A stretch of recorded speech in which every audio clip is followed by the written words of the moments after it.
ఈ నెల 22న లక్ష్మీ ఎన్టీఆర్ సినిమా విడుదల కాకుండా ఆపాలని కోరారు ఏపీకి చెందిన దేవిబాబు చౌదరి.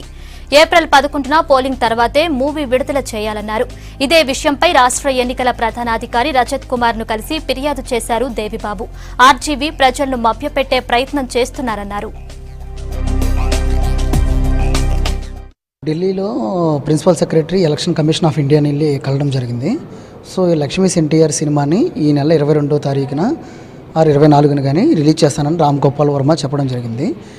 సో ఎలక్షన్ కోడ్ మొదలైన తర్వాత సునీల్ అరోరా గారి ప్రెస్ మీట్లో ఎటువంటి బయోపిక్ సినిమాలు ఎలక్షన్ కోడ్ మొదలైన తర్వాత ఓటింగ్ అయ్యే వరకు కూడా సినిమా అనేదాన్ని రిలీజ్ చేయడం జరగకూడదని సునీల్ అరోరా గారు ప్రెస్ మీట్లో చెప్పడం జరిగింది.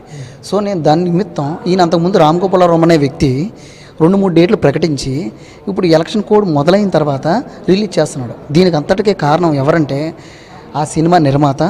ఆ నిర్మాత ఎవరంటే వైఎస్ఆర్సీపీ అంటే వైఎస్ఆర్ కాంగ్రెస్ పార్టీకి చెందిన నేత. అతని పేరు రాకేష్ రెడ్డి, చిత్తూరు జిల్లా పలమనేరుకి చెందిన వ్యక్తి. సో ఇదంతా ఆడిస్తుందంతా జగన్మోహన్ రెడ్డి అని చెప్పి మా అభిప్రాయం.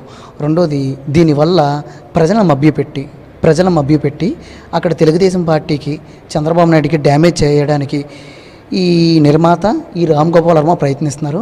సో మా అభిప్రాయం ఏమీ లేదు. సినిమా మార్చమని మేమంటలేదు, సినిమా మొత్తానికి తీసేయమని మేమంటలేదు. ఓన్లీ సినిమా అనేదాన్ని ఎలక్షన్ ఓటింగ్ 11వ తారీఖు అయ్యే వరకు కూడా ఆపమని చెప్పి అక్కడ ఎలక్షన్ కమిషన్కి, ఇక్కడ మన election commission Rajith Kumar sir గారికి కూడా ఇవ్వడం జరుగుతుంది.